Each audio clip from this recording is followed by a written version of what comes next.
Hello to our University of Washington families, and welcome to this episode of our Husky Huddle Up podcast. I'm really excited to be with you today. My name is Emily Colby. I use she, her pronouns, and I'm the Director of First Year Curriculum and Engagement in First Year Programs. And as always, excited to be with my co-host, Zach. Zach, do you want to introduce yourself? Yes, hello everybody again. It is Zach Hairchild, Associate Director of Parent and Family Programs here at the University of Washington. I use he, him pronouns. And Emily and I are both super excited to be here with you learning more about our U District area today. And we have Don Blakeney, Executive Director of the U District Partnership, here with us to give us all the details. I know we've had a lot of questions throughout family orientation sessions about U District and what it is, where it is, the things happening. So we have Don with us today to talk about all those details. Welcome, Don. How are you? Thank you. I'm happy to be here. Happy Friday on this beautiful. I feel like every episode I keep looking out the window and reminding myself what the weather is like, but I know it's a beautiful Friday. We've talked about we might hear some seafair blue angels flying overhead. So, yeah, really excited to be here. Zach and I, we were both just talking about how we're newer to the University of Washington. And I know for me, one of the reasons I was really excited about working at UW was because of the U District and all of the opportunities that are right here. And so, yeah, so excited to talk with Don today. Before we dive into the U District specifically, I would love to hear more about you and your journey and what brought you here. And so, in however many words you want to share with us, what brought you to the U District partnership? Well, it's been a lifetime journey, really. I grew up in the Northeast Seattle area, just a mile from campus. And I remember growing up, I could hear the Husky touchdowns before they were actually broadcast on TV because sound travels faster than the airwaves at that time. So definitely, and people would park in front of our house and walk to the game. And so I definitely felt integrated into the UW fabric even before I was old enough to go to college and know really much about what UW was about.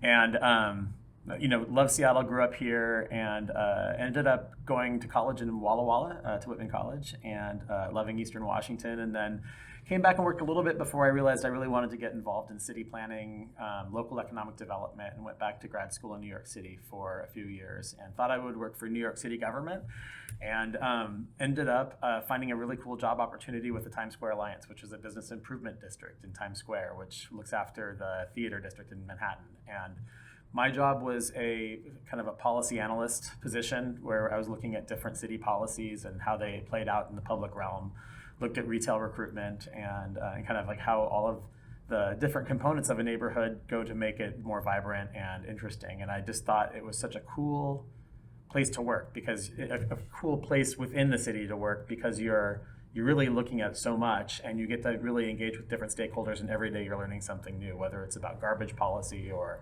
what a storefront needs to be successful. And when I met my wife out there, and we decided to move back when she got into the University of Washington for her PhD program, and she got a PhD in nursing. And we came back in 2009, and it was the recession, so I was unemployed and looking for work in Seattle, and decided to throw an outdoor market with some colleagues that I'd met in Pioneer Square, and we threw an outdoor vintage slash kind of a maker's market for a couple of summers, and through that effort really got to know city contacts, and then got involved in the Chinatown International District, where I became the executive director for 5 years of the BIA in Chinatown. And when I say BIA, that's a little bit of inside speak, so I'll kind of unpack that for a quick second. A business improvement area is also called a business improvement district in New York, but it's basically an area where a group of property owners or businesses gets together and puts money towards a fund that is run by an organization that provides services. And so in Times Square, that was an organization that threw the New Year's Eve celebration, it threw Restaurant Week, it threw yoga in Times Square, it did all the cleaning. They have the ambassadors who do safety work. And in Chinatown ID, we had a clean team. We threw the Dragon Fest every year. We did the Lunar New Year celebration. And so it was this fun kind of combination of services that the neighborhood has asked us to perform.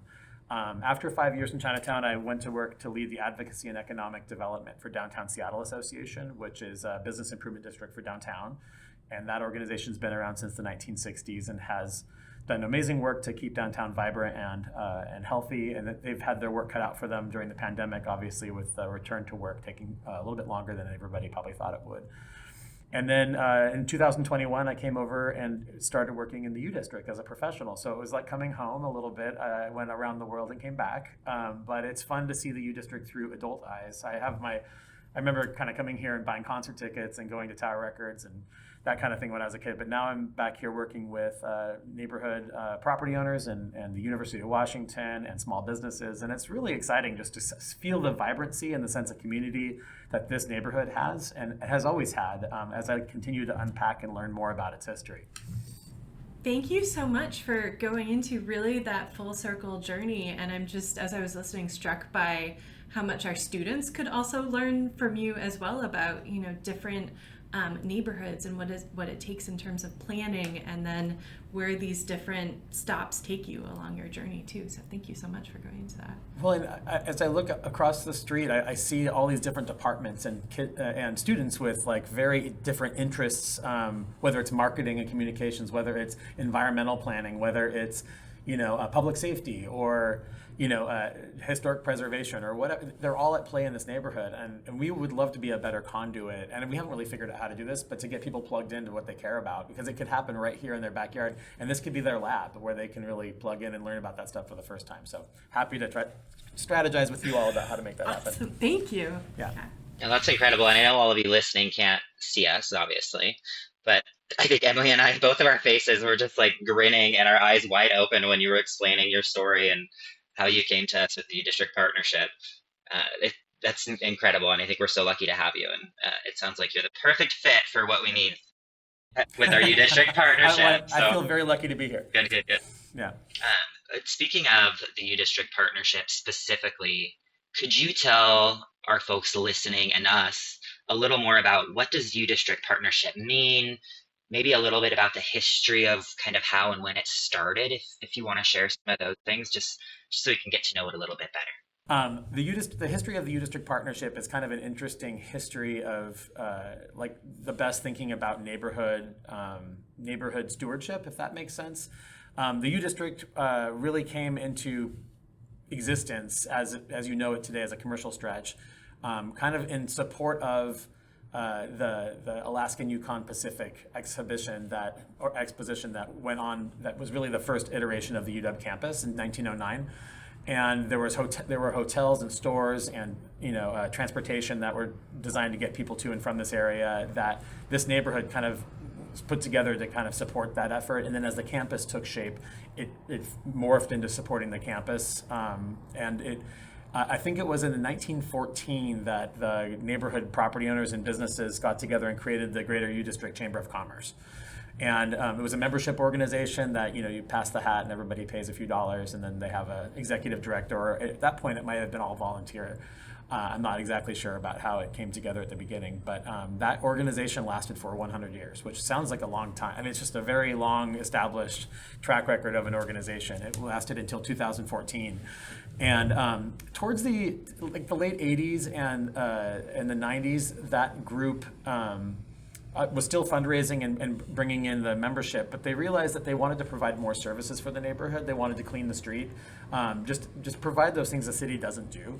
They wanted to hang flower baskets. They wanted to throw events, and it requires kind of a sustainable funding stream. And so they worked with the city to establish a business improvement area, which the property owners agreed to put in some money along University Way and raise about $250,000, $300,000 a year to pay the executive director, but also have a cleaning contract. And the group also threw the U District Street Fair, which brings in some funding that helped kind of carry the organization a little bit further. That structure became a little bit of a hamster wheel, in that you gotta throw the event and then you gotta like catch your breath, and then it's like you can clean the streets only so much, and there were some really good executive directors that kind of had a long tenure here who did a lot of work to keep that all going. And it was really in the early 2010, 11, 12 that I think the University of Washington and some of the stakeholders in the community said, hey, we could be doing a lot more. We're looking at neighborhoods like downtown Seattle. We're looking at other cities like New York, where you have these really complex organizations that have much more sustainable funding. not just a few $100,000, but a few $1 million that allows them to do a whole range of services that can make a neighborhood vibrant. And so they started putting together a plan that they were able to put out into the larger community of property owners and start to put form a proposed program that would require about $1 million worth of funding. And people signed up, gave their feedback, and they created this business plan that was passed at City Council and created the U District Partnership, which is when we were born in 2014. And then that was renewed in 2020 at City Council with more feedback from the community, and it was increased and expanded. So we have about a $2 million budget now. And it's based on kind of the value of the property in the neighborhood, which is interesting because we recently upzoned the neighborhood. So there's a lot of buildings coming in with new value. And so it helps as more people come into the neighborhood, there's more funding to kind of support them through different things. The current program, just to give you a quick overview, is a combination of economic development work and a variety of different programmatic areas. So you have economic development and support for small business. You have cleaning of the streets, which, litter pickup, graffiti removal, all of that, pressure washing. We have a safety ambassador team that's on site daily, and it's just an unarmed, a civilian patrol that walks around. And if there's something going on in your business that's not a 911 emergency, you can call them and they can come and help talk through a situation or de-escalate something that's going on. We have a homeless outreach team that's in the neighborhood every day, and they do outreach to people experiencing homelessness throughout the neighborhood. And we do some case management, case planning with those folks, and actually have moved a bunch of people into temporary housing and into housing through that program over the last few years. We do marketing and events. So we are the stewards of a few fun annual events. Food Walk is coming up right now, which is 70 restaurants. Super excited. Yeah, and I'll get into it in a minute, but it's a fun one that I want everybody to know about, because it's your first, for students coming to University of Washington, it's a way to plug in and learn about all the restaurants. We have 130 restaurants in this neighborhood, so it's like overwhelming, and it takes, even 4 years is not enough time to get to know them. So we try to reduce the cost barrier to get entry and then get people to try as many as we can on one day. And then in the spring, we celebrate the Cherry Blossom Festival with all of the campus cherry trees that bloom at once. We invite people into the neighborhood, and tens of thousands of people come over a given weekend and come check that out. And then we realized not long ago that the U District is the highest concentration of bubble tea establishments in probably the West Coast, but definitely Washington State. So we throw Seattle Boba Fest every year on International Bubble Tea Day at the end of April, and really get all of our bubble tea restaurants to show their coolest bubble tea drink, and bring people from all over the region to celebrate with bubble tea. And we have mascots running around. It's really fun. I feel like I learned my trivia for today. I'm going to go home and share. Yeah, exactly. Yeah. And I will say, it is so incredible how many restaurants there are. And this is probably first world problems here, but when I go to order lunch, it is a challenge. If I'm not eating on campus, it takes me at least a half an hour to figure out where I'm going to eat, because there's so many amazing places, and you can just walk and wander, or you can get on your apps and try to find something. But yeah, that's my struggle with it, just deciding where to go, because there's so many options. It's pretty incredible how many options there are, and I mean it's geared towards different cuisine all across the world. I mean, you have obviously a lot of Southeast Asian food in the neighborhood because it's really popular and usually pretty affordable in college settings. You have kind of that the burger places that people might kind of expect, and then you have these kind of different places that are trying stuff out. There's a place that just opened up that caters to people with the munchies. It's called Chiba Hut, and it's like a munchies oriented Subway sandwich stop. It's pretty funny. Yes, I will say I come from the University of Oregon, as some of you family folks out there may have already heard, and we have Chiba Hut next to campus. And so as soon as that was coming in, I was like, oh my gosh, from my hometown. Some nostalgia, so it was nice to see that coming in. Go to Chiba Hut, folks. It's good. Well, then I'll just finish up with the events really quick. The last one we do is the University District Street Fair. And the street fair is an interesting one. It was started in 1970 by some of the people in the Chamber of Commerce, the organization that kind of preceded us. And they had a bunch of, there was a bunch of protests around the Vietnam War. And so the neighborhood was in really a lot of a turmoil. And there was there was a lot of sides on that conversation, and the community was pretty divided. And so one of the store owners, Shiga, Andy Shiga decided to use art and craft as a way to bring people together for a day in the street and close down the street and through this, what he called a sidewalk sale, kind of a sidewalk festival. And it has evolved over the last 55 years to be this like really fun 10-block long art festival that we do, and it's just a great way that I used to go to it when I was a kid, and it's I think a lot of people who grew up in Seattle remember this fondly, and so we are lucky to be the stewards of this cool event. Thank you for going into detail about, we've talked a little bit about restaurants and some of the businesses and then the history as well. And to kind of summarize, I'm curious, how would you describe the U District to people who are not from this area, or knowing that you've worked in New York City, been to other neighborhoods and cities, what sets the U District apart? I mean, you have the University of Washington, which is like a path, it's like a portal to the rest of the world, right? It's like you have people coming here from all around the planet to learn and teach and to engage and do stuff. And you have this neighborhood who has to be interesting and vibrant for them. And I would say it's just a neighborhood for people who are curious. There's always something new around the corner in the U District. We have businesses opening pretty frequently.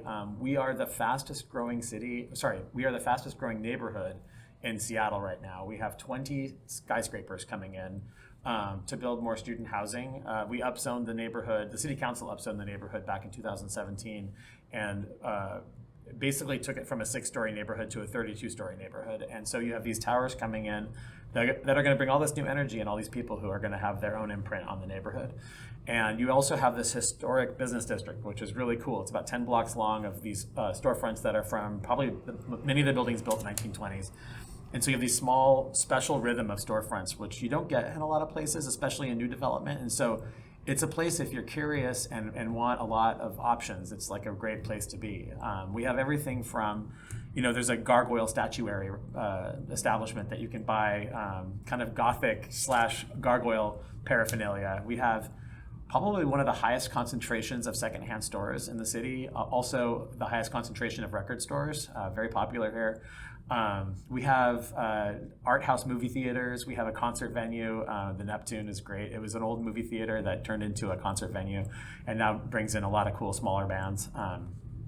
And it's like there's something for everybody here. And now we have light rail, which is like really fun. And it takes students who are in the neighborhood all over the region, but it also brings a ton of people into the neighborhood who want to have an authentic Seattle experience and then have access to all these restaurants and things we have going on. So it's really cool. Lastly, I'll just say that we also, during the pandemic, the city redeveloped the waterfront down on the Ship Canal, which is just a little bit further south than the main drag in the U District. But we have this beautiful waterfront park now that I think most Seattleites haven't quite figured out, but I would love anybody who's listening to this and coming to UW for the first time, they have to go out down there and check it out. It's just beautiful. You can watch all of the crew practicing.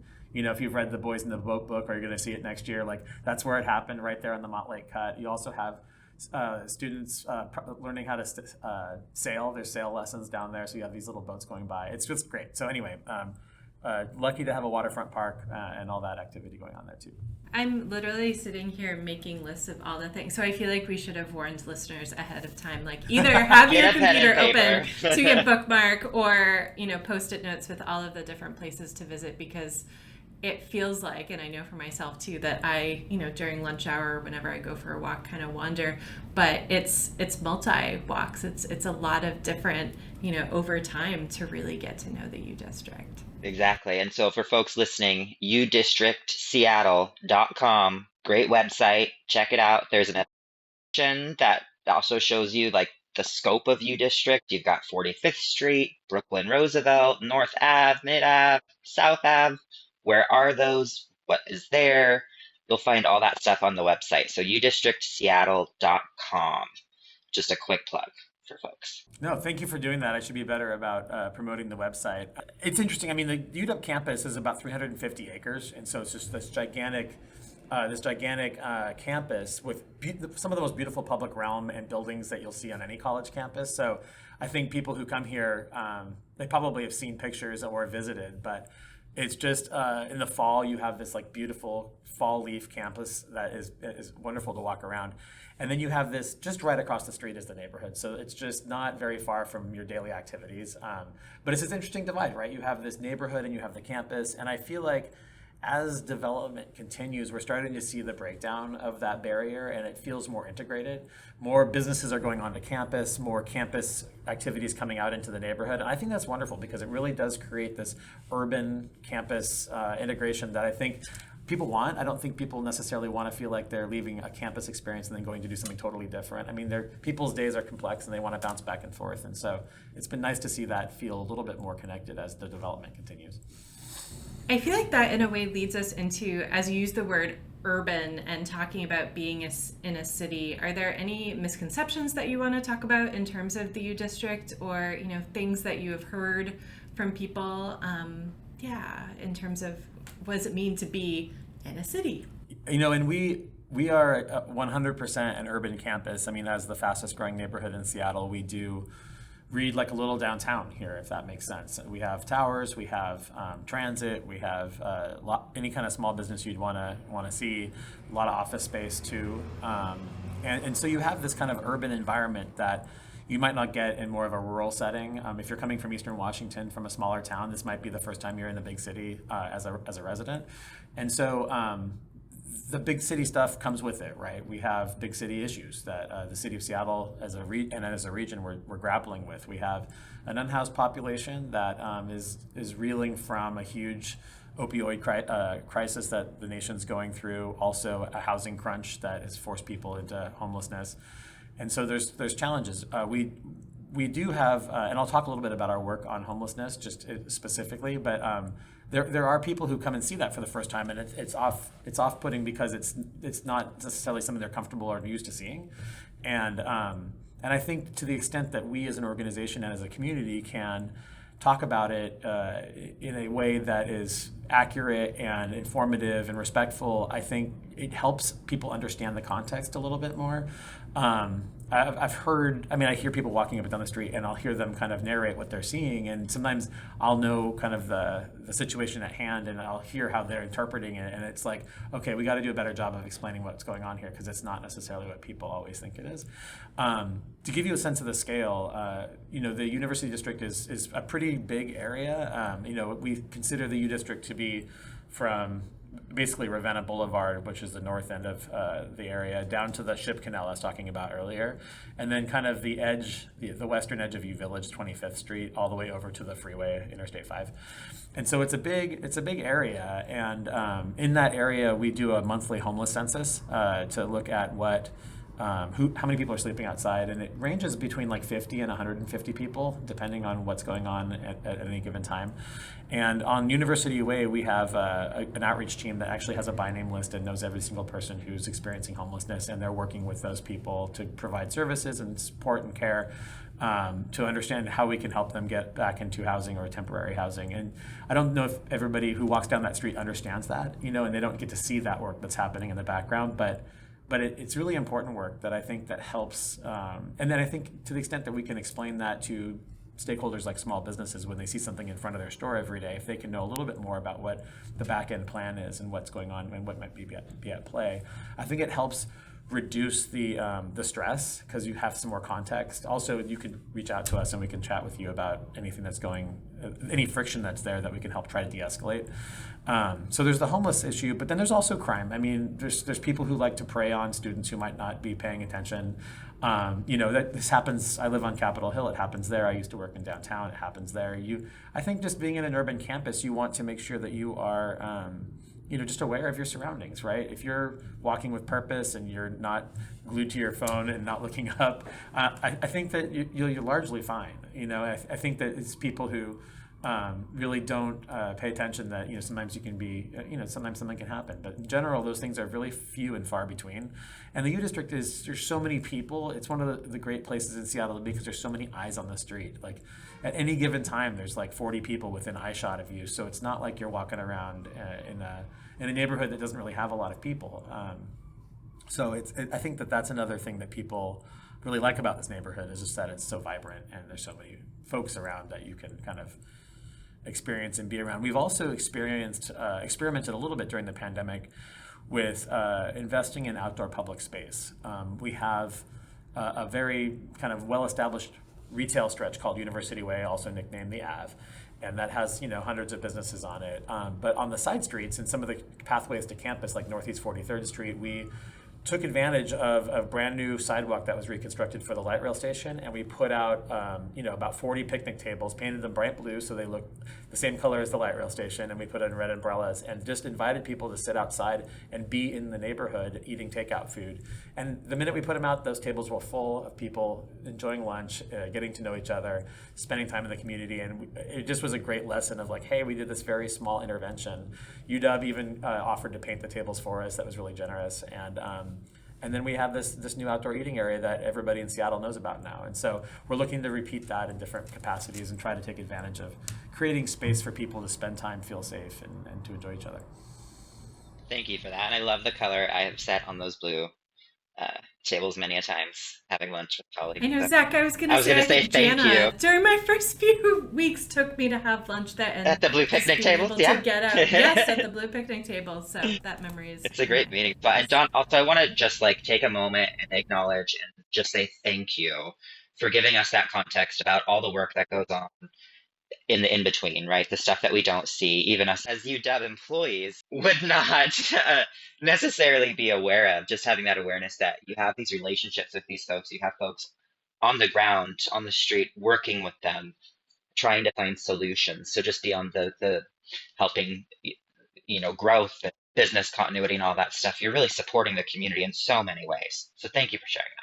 Yeah, of course. And I would just say that there's, things that are associated with people who have behavioral health issues like addiction or mental health that they're not behaving in the same way that everybody else does. And so it's alarming if you haven't seen it before. And I feel like the more context and understanding people can have towards that, they can give the people the space they need, but also understand that this is something that we're dealing with in cities all over America.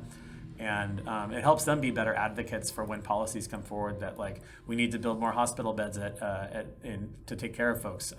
Those are things that are going to continue to come forward. And I think the more we can educate people about what they're seeing and how it connects to those policies, we can, as a society, move forward. And so anyway, I'm always hoping to educate people and to learn more myself about how we can be better advocates. Thank you. Yeah, and I think it speaks to what we have been talking about too in terms of the importance of the location of the University of Washington and the sort of learning lab concept. And here we are in terms of being global citizens of the world, but being global citizens starts with our own backyard, our own neighborhood, and what are we learning and what are we learning about policies and solutions and being aware of the world that we're living in. Anyways, so I really appreciate, because I think as Zach mentioned, I think some of these things come up in Q&A sessions or when folks are thinking about, my student is coming to the University of Washington in Seattle and this is what I've heard. And so really appreciate that greater context.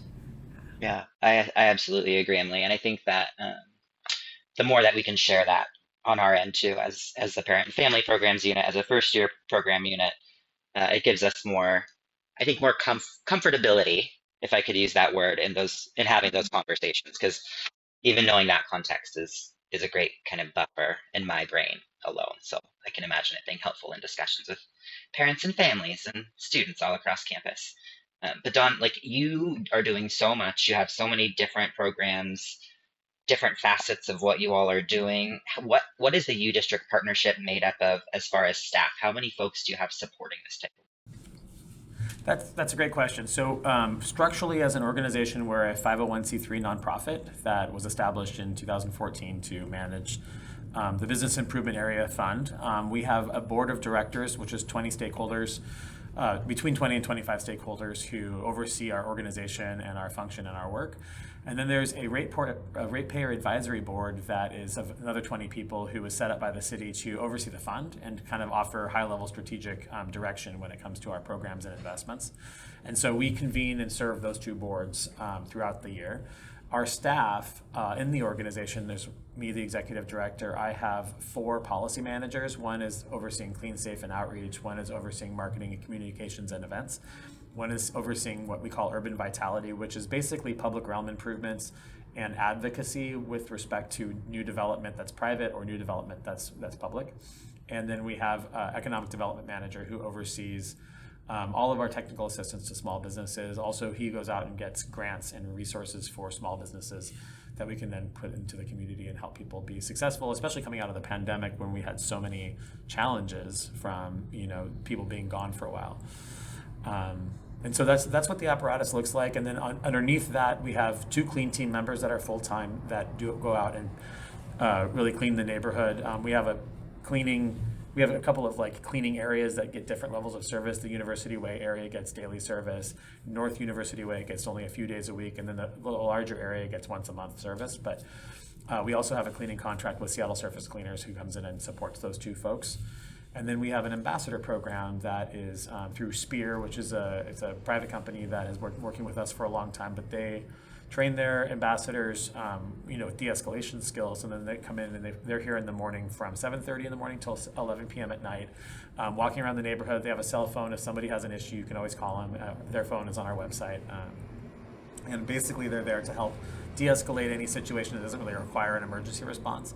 And it's just one of those extra layers of community understanding about what's going on. They're also the first eyes and ears on a situation where you can, they'll understand kind of like, oh, hey, this person's been hanging out here, and we should have a conversation about that because they've been kind of bothering this business owner who's a little bit intimidated in their store by themselves. And we can just understand that ecosystem at such a more granular level, having those eyes and ears on the ground there. But that's the kind of the capacity of our organization. We're hiring an office manager coming up soon because we've grown so quickly. We need a little bit of internal support, and we also are hiring. We're also hiring a program specialist for a part-time position. We usually have a UW student or someone who's kind of at that age who comes in and works with us and supports some of our programs.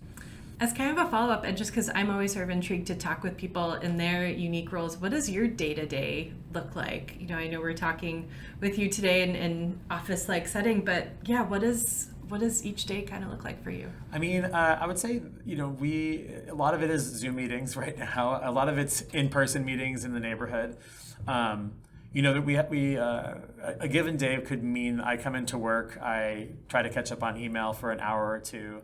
I go meet a board member for coffee at one of our coffee shops and talk about some of the issues we are facing or they're facing, and come up with some strategies.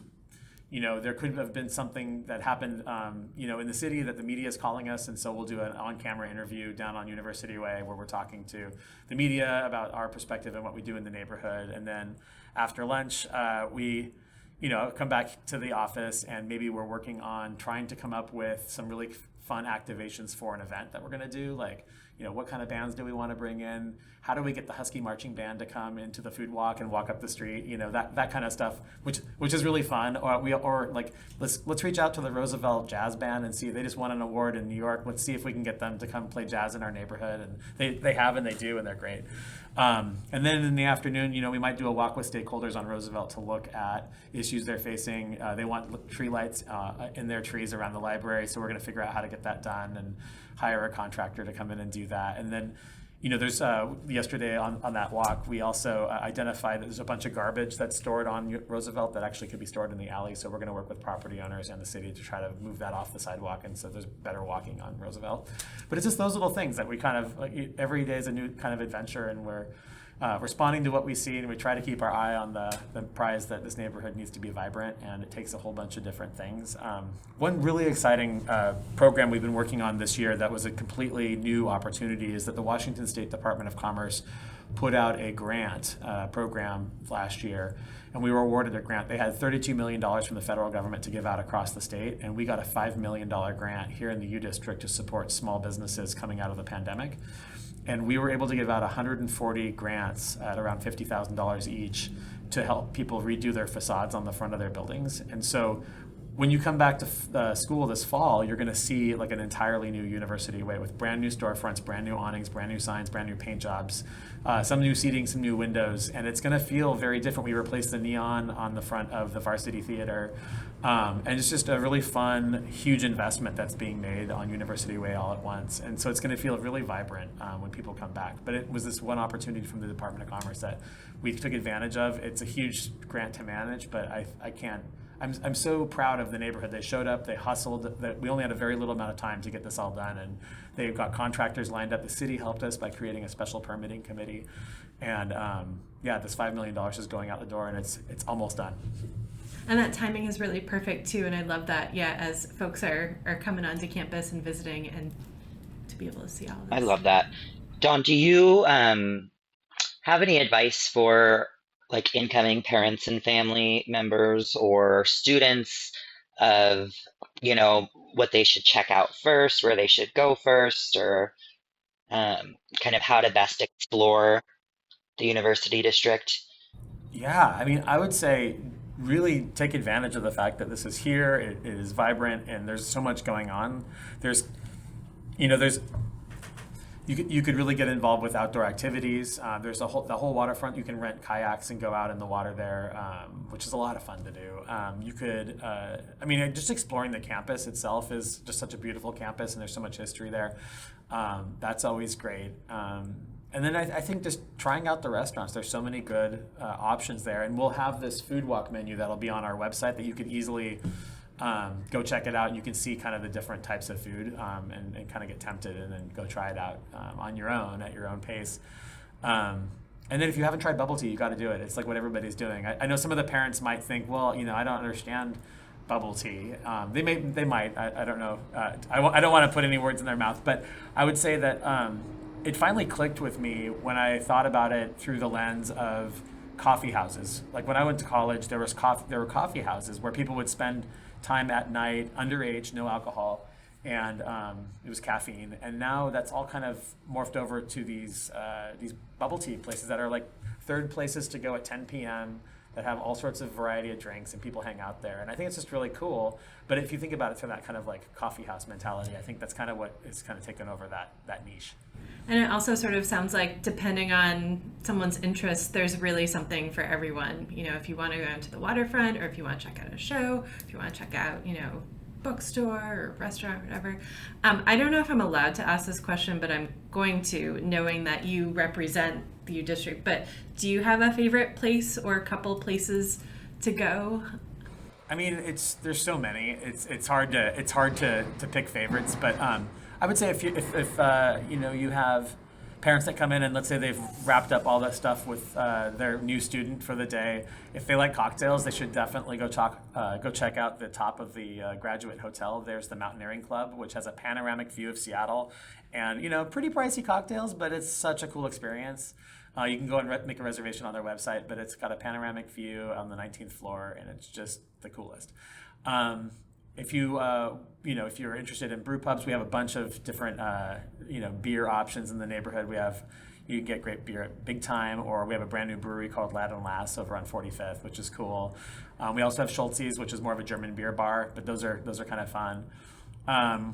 Next fall, the Kraken, which is kind of a dive concert venue, is going to reopen over in the old Cafe Racer space on Roosevelt. So that'll be a really fun place for people to go check out small shows. And if you have a band that you like that's playing at the Neptune's a really cool old, it's kind of Greek god themed theater that's been around since 1921, I think, and they just celebrated their 100th anniversary. And it was a movie house for the longest time, and then in 2010 they flipped it into a concert venue, which has been great. So I think people checking out the neighborhood while they're here is really cool. And I talk to parents who are record people, and if you like vinyl and records, there's a lot to check out in this neighborhood. Go walk and check out the Neptune records. You could check out Al's music, Hi-Fi, Lo-Fi. These are all great places that have vinyl to go check out. That's amazing. When you said Tower Records earlier, it took me back to a Tower's record line, waiting to buy physical concert tickets. Yeah. Not to age myself, folks, Totally. but back in the day, that's how we Oh did no. it. That is how we did it. I picked up the Tower Records reference too. Yeah, we had Tower Records that did the concert stuff. We also had this record store called Peaches Records and Tapes that was over by the freeway, and I remember going there when I was a kid and getting my first tapes and records. It was fun. That's awesome. Well, I'm going to plug the website one more time for folks listening so you can find all this information. It is udistrictseattle.com. If you are more in the social media realm, they are on Instagram as well, and their handle is udistrictpartnership. And for our Facebooker families, it is U District Seattle. So be sure to follow. You can sign up for their newsletter at the bottom of their page on their website, and you will be sent all the great info about events, happenings, announcements, um, all the things that you might want to know about the U District will be sent right to your email. Is there anything else you'd like to share before we let Dawn go back to all the crazy things you're doing? Your giant list of stuff? Oh no, well I was because Zach was talking about all the social media, and then I was just thinking, you know what? I am really excited to just go outside and start wandering and exploring because I think as we were talking, I've walked by a number of these places, and then just as we're describing the vibrancy and to go in to sit down to grab a drink. So yes, find on the website, follow on social media, and then just find some time if you're local, and then if you're not, and when you're bringing your husky to campus, just explore and wander. And I'm crossing my fingers for beautiful weather too, because that's always helpful. But if it's not, that's Seattle. That's right, and it's cozy. And there's like go to Bulldog News and get a coffee and hang out and read some cool magazines. I mean, there's just like consume the neighborhood. It's meant to be consumed at all warm and drizzly times of year, for sure. Yeah, no, I appreciate you guys inviting me on here to talk a little bit more about the neighborhood.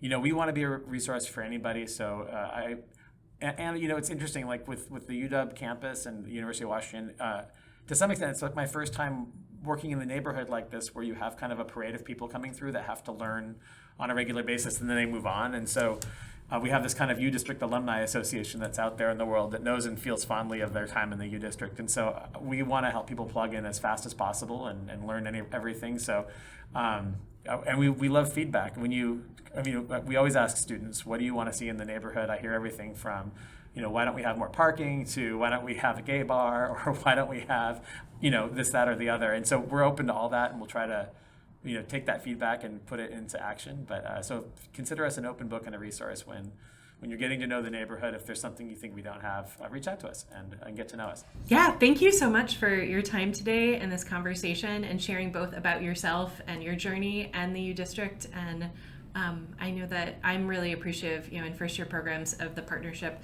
that we've been able to work with you, and having the food walk coming up, and really excited about the start of the academic year. Absolutely. I want to thank you again, Don, for all of your time and sharing a little bit more of a deep dive into the work that you all do and how you support not just U District, but all of our Huskies experiencing life on and off campus here, and how that kind of integrates into what they might experience when they wander through the U District and explore. So we really appreciate your time, and we will certainly be sending out more info to all of you folks out there listening about U District. Be sure that you're signed up for our Parent Insider email on all of our social medias, as well as the U Districts that I mentioned a little bit ago. And we are looking forward to having our next guests coming up throughout the season. We have UW Safety, we have Foster Advising. We will also have a special episode about Fall Family Weekend, so stay tuned for that one. And then transportation services. So stay tuned throughout the season. We hope you'll join us next time. Take care, everybody. We'll see you again.